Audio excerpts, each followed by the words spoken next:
When it comes to religious views, there are usually a variety of different perspectives. Religion is not a topic many people want to talk about. This makes it difficult for people to understand these perspectives. When talking about public schools, there is an argument about whether or not religion should be a part of the curriculum. The superintendent of our public high school, Patricia Chamberlain, talked to us about the role that religion is permitted to play in our curriculum. The courts have been very specific about religion in public schools, that schools cannot establish a religion or religious practice. There's a big idea, we would call it, that's separation of church and state. The First Amendment right would say that the schools cannot establish religion. What got us thinking about the role of religion in the public school system was when we heard about the incident at Wellesley Middle School. In the 2010 to 2011 school year in Wellesley, Massachusetts, there was an uproar in the community about a 6th grade field trip to a local mosque. The trip was meant for educational purposes, but because of a video taken of students participating in prayer, the parents of the children sued the school, and others in the community became upset with the school's world religions program. We talked to some students and teachers about their opinion of the role of religion in our school's curriculum. It's certainly both useful and I think essential when we're talking about education. For instance, in English class, it's really impossible to understand a lot of literary allusions without knowledge of the Bible. From what I've seen in the history department, they cover a number of different religions that are out there and their development over time and how that relates to history. And I think that exposure to different types is a good thing. The line crossed between religious freedom and the school setting would be, again, if you're trying to preach to someone or convert to someone. As a class in whole, if you're asked a question by a student, I think there should be no problem being able to sit down with them and tell them where you're coming from without trying to force them into that area. Students should be able to freely practice their religious beliefs in school, but I think teachers shouldn't force anything upon the kids. Whatever we believe in, that's what makes us who we are. I think it's really important to understand different religious beliefs. In our Social Studies 9 course, we do focus on the major religions of the world, because if you want to really understand people, a lot of individual people and also culture is based around religion. So for example, we in America, we value freedom and equality. We tend to think that everyone is created equal, and that's the right way of understanding the world.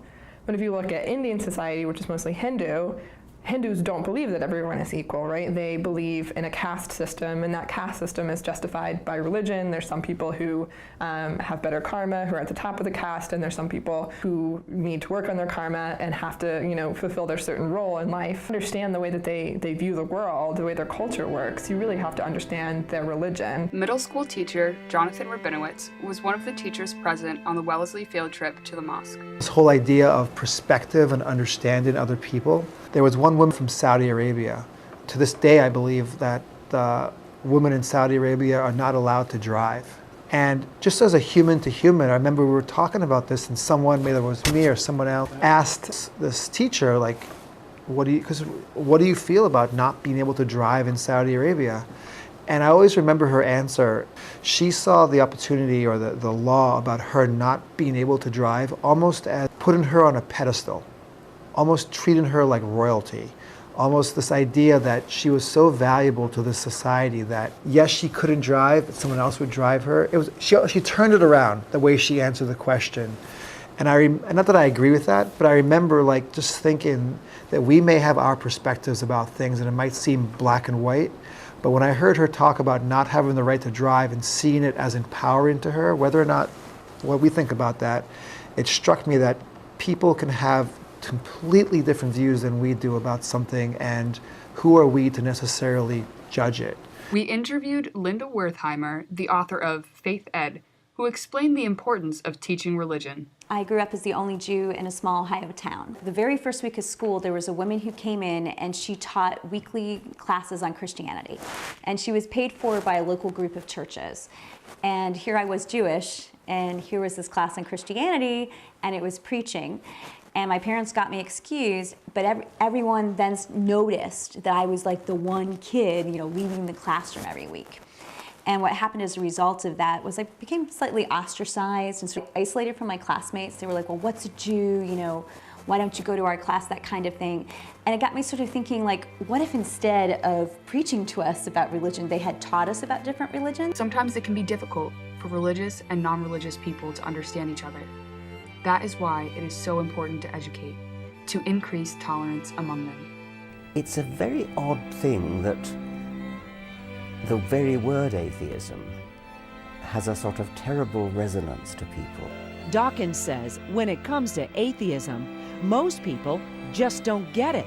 In class, if we talk about religion, I usually am the only one that practices religion. And when we talk about it and we talk about God and whether or not there's a heaven, I feel like an outsider. And it's not just because I'm the only one. I would be fine being the only one, but it's just the fact that the students made me feel naive because I believed in a God and that there was a heaven. The feeling of being an outsider, especially in a school learning environment, wasn't a comfortable feeling. Maybe if religion was taught specifically, not just talked about during one class, I think that maybe tolerance would be better. Maybe situations like that wouldn't happen. We asked the teachers at the Wellesley Middle School how they felt about the incident.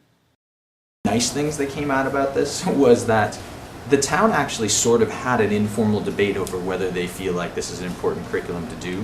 From people living here, we got probably 20 positive pieces of feedback for every one that was negative. We actually got a lot of feedback about, wow, no, don't stop what you're doing. Think about, think about some of the details we might want to do better and more carefully, but the ideas behind the program were actually pretty widely supported.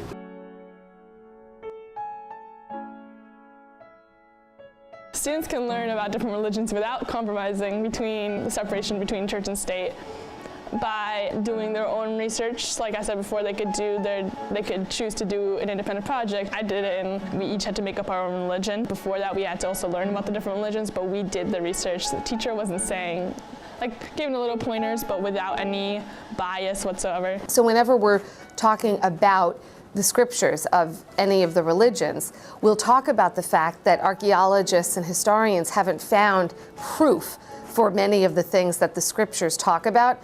So just trying to make sure to differentiate as we're teaching about Jesus performing miracles, we're qualifying that by saying this is what Christians believe based on their scripture, but there is not any historical proof for things like that. We need to do a better job of understanding what is legal and what is not when it comes to religion in the public schools. There needs to be more training of administrators even today so that they understand that religious assemblies are not appropriate, that having youth pastors roaming the lunchroom and inviting kids to come join a Christian youth group is really not appropriate, that a principal standing in front of a Bible club today, still doing this today, and reading scripture is not appropriate.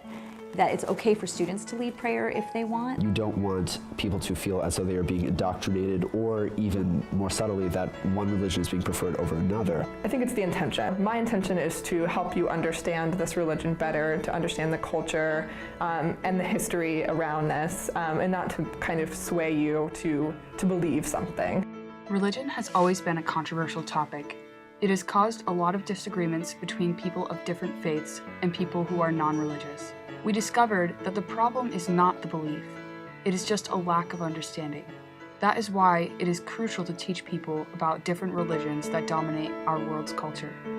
Learning about these beliefs will not only help students understand the perspectives of people from different faiths, but it will also help increase and encourage religious tolerance.